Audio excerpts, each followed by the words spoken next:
You are looking at Julian's pronunciation guide, where we look at how to pronounce better some of the most mispronounced words in the world, like this other curious word. But how do you say what you're looking for today?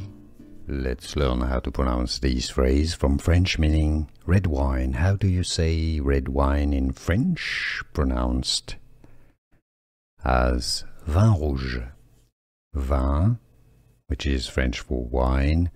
Rouge means red. If you want to learn more names of red wines, Pinot Noir, Cabernet, and more, stay tuned.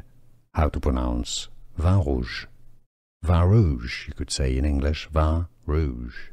Here are more videos on how to pronounce more confusing words and names too many mispronounced. Like this video if you found it useful. I appreciate your support. I'll see you soon and thanks for watching.